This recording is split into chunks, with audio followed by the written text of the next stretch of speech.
como todos os dias, como todas as manhãs, começando mais uma semana. Guga, ótimo dia para você. Bom dia, Felipe. Ótimo dia para nós, ótima semana para nós todos. Que tenhamos bons negócios, né? Que o mercado se alinhe e, quem sabe, entre aí novamente num rally de alta, que é o que todos os investidores querem. Pois é, depois de alguns pregões em baixa aí, os investidores querem mesmo que a bolsa volte a subir novamente. E aí era isso que eu queria te falar, né, Guga? Na semana passada, na sexta-feira, a gente teve o discurso do Jerome Powell animando ali os mercados, a bolsa brasileira fechou em alta, também em alta as bolsas asiáticas nessa manhã, porque justamente com esse ânimo aí, esse discurso, né, esse ânimo com o discurso do Jerome Powell e com as movimentações lá nos Estados Unidos, esse ânimo vai continuar essa semana? Essa questão vai continuar na pauta? Como que você está vendo essa situação assim? E os impactos também para as bolsas, para a Bolsa Brasileira nessa semana? Felipe, eu acredito que as coisas elas estão começando a ficar um pouquinho mais definidas, né? Vai passando o tempo e a gente vai conseguindo identificar mesmo quais são as intenções de cada um dos participantes do mercado. Eu tinha comentado, né, aqui na BMC no pre-market semana passada, antes da reunião do Jackson Hole, sobre a questão de que a variante Delta ia ganhar, né, o destaque sobre a questão de postergar o tema de tapering. E foi exatamente o que aconteceu. Né? A gente viu, a variante Delta não foi uma novidade da semana passada, não foi uma novidade dos últimos 15 dias, né? Acabou sendo um instrumento, vamos assim dizer, entre aspas, né, utilizado na reunião para se manter a injeção de liquidez e isso manter, né, os mercados estimulados, né, com bons ânimos, principalmente olhando lá para fora. Óbvio que aqui dentro do Brasil, né, a problemática é outra, né, a questão aqui dentro do Brasil é todo esse imbróglio político que a gente vai vivendo e se intensificando cada vez mais, mas quando a gente lê, né, primeiro, poxa, a questão mais macro, a gente tem uma visão, quando a gente olha para uma questão mais micro, a gente tem outra visão. Me chama também muita atenção, Felipe, sobre a questão do relatório Focus, mais uma vez, expectativas de inflação mais uma vez se elevando, expectativa de crescimento do PIB se reduzindo, né? Querendo ou não, isso gera mais incerteza, mais insegurança. A gente está vendo as bolsas lá fora, nesse momento, trabalhando positivo. Nossos futuros aqui dentro do Brasil, né, o índice futuro agora caindo 0,5%, refletindo, né, exatamente essa leitura, né, em relação ao relatório Focus. Nossa bolsa não conseguiu reagir até os 123 mil pontos, Felipe, que era um número que eu considerava bem importante para mudar o tom dos investidores, né, pelo menos no curto prazo. A gente não conseguiu ter essa mudança de tom ainda, né? Então, assim, eu continuo ainda aguardando os gatilhos para tomar posição. Maravilha. Ô Guga, então você pode dar uma olhadinha aí, o que você está monitorando para a projeção de hoje? Você falou que o futuro abriu olhando para hoje. Vamos lá. O que eu estou olhando, tá, Felipe? Primeiro, estou acompanhando aqui essa região do Ibovespa de 116.500 pontos, mais ou menos. Tá? Ela é um pouquinho abaixo do topo. Ela é uma região onde nós temos o encerramento dessa estrutura aqui de preço, tá? Que essa estrutura que fez a gente chegar nos 130 mil pontos, e o mercado, né, ele oscilou em duas etapas. Deixa eu deixar mais forte aqui para o pessoal entender. A gente teve aqui uma oscilação em duas etapas, ok? Essa segunda etapa, ela consumiu mais tempo do que a primeira etapa, tá? E isso, de certa forma, é positivo. Tá? Então nós temos uma condição de leitura de que o mercado está em processo de correção desde o início deste ano. Olha que interessante, né? Quando eu olho para todo o comportamento do preço, nós estamos aqui em um processo de correção nessa região dos 130 mil pontos desde o início do ano, para ser mais específico, desde o dia 4 de janeiro. Tá?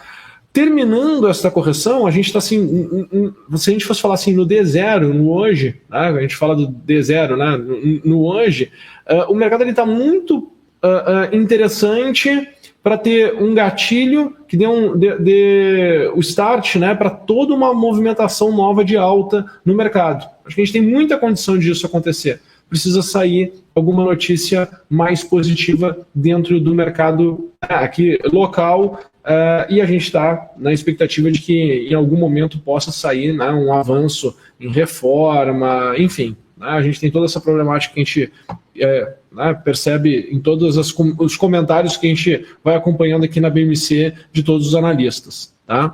Mas para hoje, Felipe, o que eu estou esperando é o seguinte, para o pessoal entender aqui. Tá? Meu cenário de baixa, que não descarto, né, a possibilidade aqui de um cenário de baixa acontecer.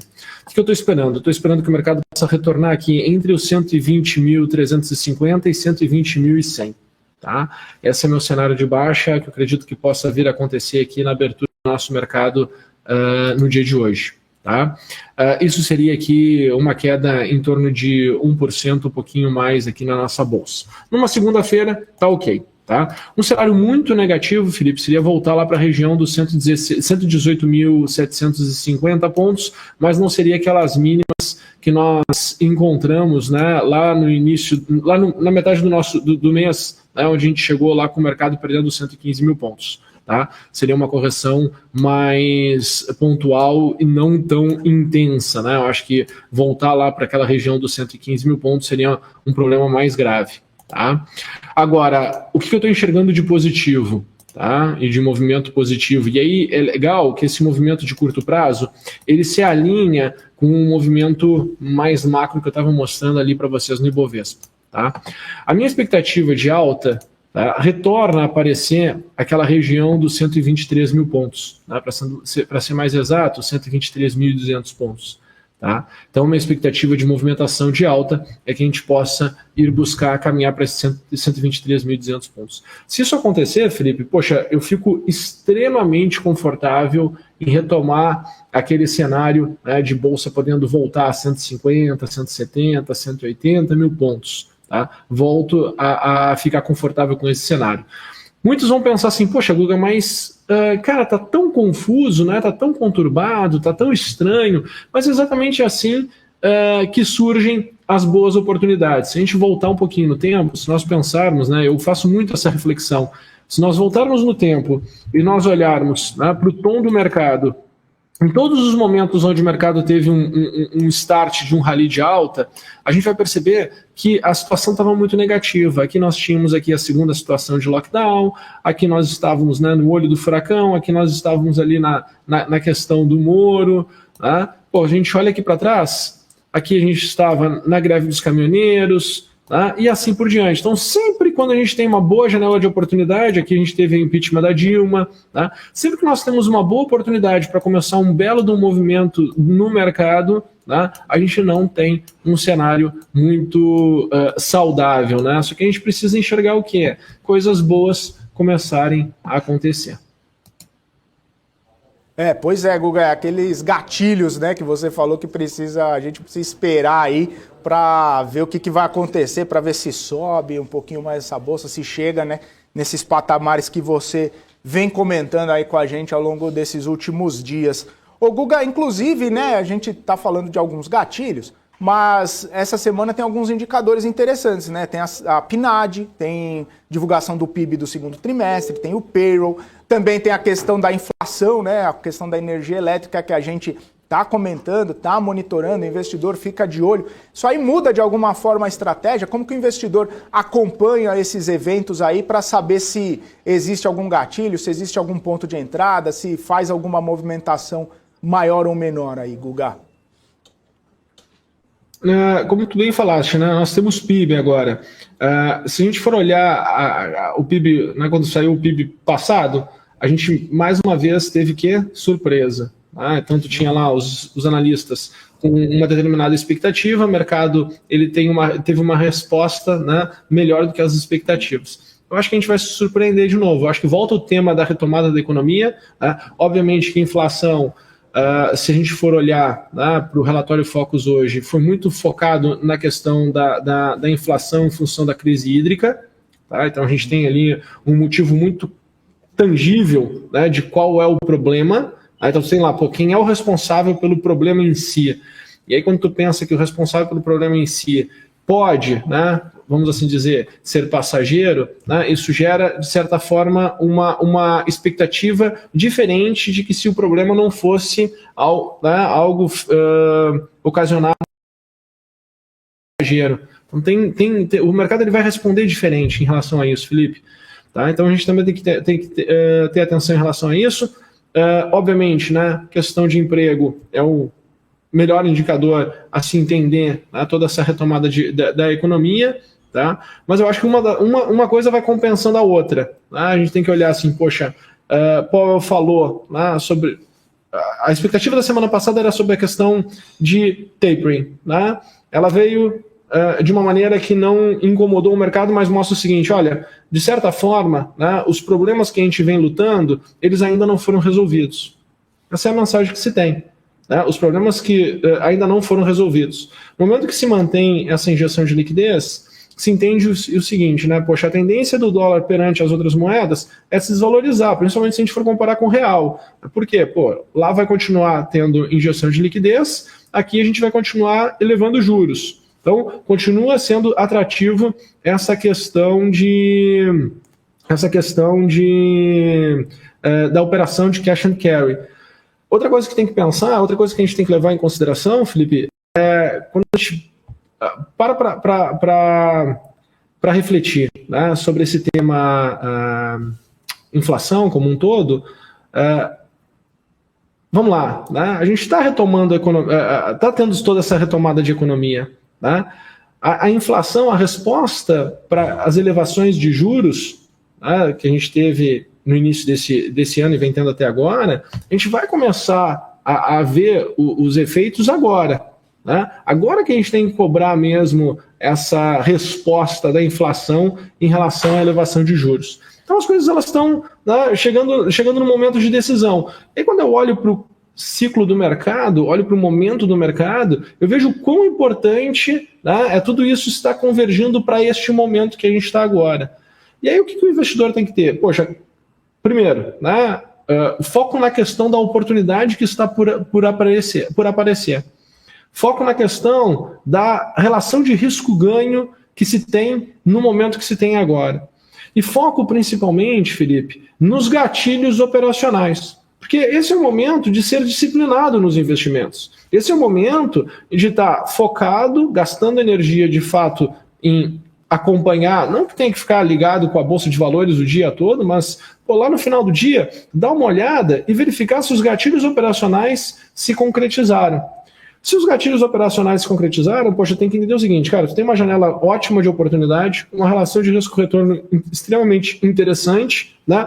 Óbvio, né, que o investidor mais inexperiente, ou aquele investidor que nunca desenvolveu uma estratégia de investimento mesmo, ou que é muito emotivo, ele vai ficar esperando, pô, as coisas não estão claras, mas é exatamente nesses momentos que a gente tem, né, ótimas relações de risco-ganho. Se as coisas não acontecerem agora, não tem problema nenhum, o stop é curto, o movimento tende a ser grande, né, na correção, e aí você tem uma outra oportunidade, né, para tomar mercado numa condição ainda melhor. Né? Foi assim que eu fui desenvolvendo a minha vida, foi assim que eu fui desenvolvendo, né, o meu capital ao longo dessas quase 2 décadas, Felipe, e eu posso garantir uma coisa, eu estou extremamente focado, extremamente concentrado nesse momento do mercado, porque pode ser sim a janela de oportunidade aí, quem sabe, desse segundo semestre. Aí sim, hein, Guga? Quem sabe, tomara que seja uma janela boa aí, que muitos investidores consigam aproveitá-la, né? Principalmente se ficar de olho aqui em tudo que a gente conversa, todos os dias no pre-market também. E claro, como toda segunda-feira você falando aí sobre, analisando as empresas no Geometria, se os investidores ficarem de olho, com certeza vão conseguir pescar uma entrada aí nessa janela de oportunidade. Ô Guga, só para a gente encerrar aqui, queria pedir para você fazer uma análise. A gente tem comentado bastante a respeito do início lá do projeto Puma 2 da Klabin, né? Esse projeto tem sido comentado aí desde 2019, quando foi aprovado, ampliaria a capacidade de produção de papéis da empresa. E aí eu queria que você desse uma olhadinha em Klabin, só para a gente dar uma olhada aí, o que pode acontecer com a empresa depois desse anúncio aí que o projeto Puma 2 vai começar a operacionalizar nessa segunda-feira, por favor. Olha lá, o gráfico já está na tela, aí sim. Rápido. Vamos lá, né? Klabin, boa pedida. Felipe, o que eu estou enxergando aqui em Klabin? Tá? Sendo bem objetivo aqui. Vou até olhar aqui o cenário mais longo, né? Para entender as fases dos movimentos. Primeiro, nós tivemos uma janela de correção um pouco mais longa em Klabin. Tá? Essa janela de correção ela aconteceu neste período aqui todo. Tá? Então ele começou no dia 19 de novembro de 2015 e foi até o dia 20 de março de 2020. Tá? Tudo isso aqui foi uma janela de correção em Klabin. Tá, ok? Até aqui base de dados para poder ir mais longe. Tá? O que nós estamos vivendo agora? Pô, tivemos toda uma movimentação direcional, né, de alta de Klabin. Dentro desta movimentação, vamos entender mais uma etapa. Tá? O que eu enxergo é um potencial de continuar alta até a região de 34,25 e depois, quem sabe, ir para 44,15. Tá? Esse aqui é o meu cenário mais macro, meu cenário maior. Certo? De curto prazo, o que nós temos? Tá? É para achar aqui alguma região de sincronicidade e tudo mais. Temos uma sincronicidade? Sim. Consigo enxergar que o mercado ele tem espaço para vir aqui 34,25, 35? Sim. Tá? Me parece aqui que tem uma região extremamente importante, tá, para o mercado, numa nova alta, atingir esse nível de preço. Tá? Então, se nós tivermos aqui um estímulo positivo para o mercado, para ele avançar, ele tem sim condições de trabalhar para essa região. O que seria essa alta? Seria uma alta aqui em torno de 29%, 30%, entre 29% e 31%. Tá? Para mim, esse aqui é o grande upside que a gente tem aqui de curto prazo para Klabin. Tá? Qual é a região mais importante a ser superada? Bom, a região mais importante a ser superada já está sendo superada, que é essa região de R$ 26,40. Tá? Para mim, esse aqui é o grande divisor de águas, é se manter acima dessa região aqui de R$ 26,40. Tá? Klabin se mantendo aqui acima dessa região, faz sentido a gente ficar mirando para esses patamares aqui mais altos. Tá bom? Caso o mercado ele se deteriore, caso o mercado azede, né, que é totalmente possível dentro do momento que nós estamos aqui da Bolsa como um todo, o que nós poderíamos esperar que viesse a acontecer aqui com o Klabin? Bom, seria voltar aqui para essa região de R$ 20,20. Querendo ou não, os movimentos do mercado, Felipe, não é que, poxa, né, se tu fosse olhar assim, poxa, a relação de risco-retorno não está maravilhosa. Não quer dizer isso. Tá? É que o momento que nós estamos da nossa bolsa, nós estamos bem no divisor de águas. Então, tu pensa o seguinte, muitos participantes, tá, que estavam procurando janela de oportunidade para se comprar ao longo das altas, né, enxergam essa correção como um local para se manter posição. Tem também aqueles participantes que estão mais pessimistas com o mercado. Esses não estão tomando posição, esses pelo contrário, né, eles montam posição para ter o benefício na queda. Então, nesse patamar que nós estamos, nesse patamar que nós chegamos, que estamos tendo essa briga, né, nessa região aí de 115, 116 mil pontos, e aí o mercado começa a ter uma euforia no processo de compra, como a gente viu na semana passada, né, se por um acaso o mercado ele não consiga reagir, esses participantes que tomaram essa posição, eles vão ter que zerar a posição, e vão zerar a posição porque teve uma mudança, uma deterioração de cenário. E isso vai fazer com que se tenha uma intensificação, né, no processo de correção. Então, não é de se esperar um movimento curto, tá? Um movimento pequeno, para a próxima tendência do mercado. Tá? Ele vai ser mais longo, ele vai ser mais intenso, a Bolsa tende a voltar para a região, né, de 110 mil pontos, podendo ir até 100 mil pontos, ou a Bolsa começa um grande movimento de alta, não vai ter um meio termo. Tá? Acho que a gente não vai ter aí um meio termo na próxima tendência do mercado. E o investidor que estiver preparado vai conseguir surfar, senão depois que passar, né, vai ser aquele, como a gente vê seguidamente, né, aquele drama, aqueles que se deram bem vão ficar felizes, aqueles que se deram mal não vão conseguir aceitar muito bem o contexto, né, mas isso é bolsa de valores, o mercado é assim, né, o mercado ele não tem, as pessoas elas não cada um tem uma opinião, né, e cada um acredita em alguma coisa diferente, né? Basta tu ter estratégia para poder, dentro da tua tese, tirar bons proveitos quando estiver certo e perder muito pouco quando estiver equivocado.